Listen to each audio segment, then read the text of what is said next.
Pozdrav svima. Ja sam za danas pripremio dvije inicijative za gradonačelnika, naravno.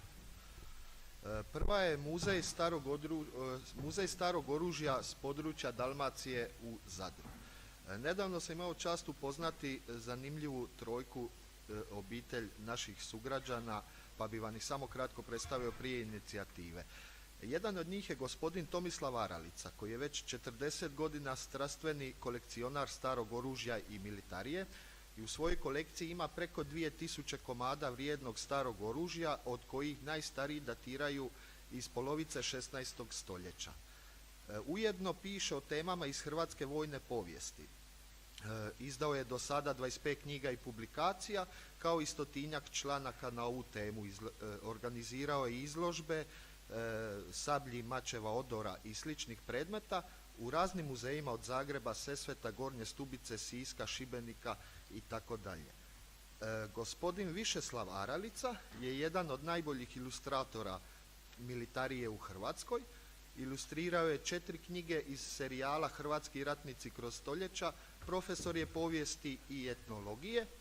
I posljednji gospodin, svakako ne najmanje vrijedan, je Josip Aralica, već 20 godina vlasnik uspješne kompanije koja posluje kod nas i u svijetu.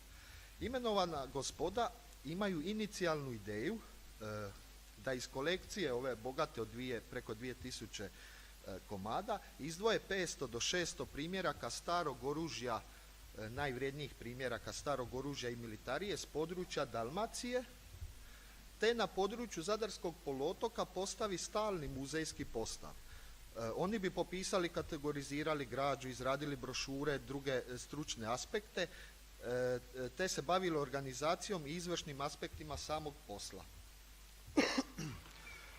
Naravno, jedan od prvih zadataka, ujedno i ključni detalj za cjelokupni projekt, je pronalaženje primjerenog prostora. Optimalne veličine bi bilo 100 kvadrata, mada nema uvjeta, može i manje, može i više. Stoga od grada Zadra mole pomoć u pronalasku jednog takvog primjerenog prostora, te nude suradnju na razradi i provedbi projekata, vjerujući da će uz podršku grada cjelokupni projekt biti kvalitetnije napravljen na obostranu korist. Završite prvo pitanje. Još samo malo. Ne može.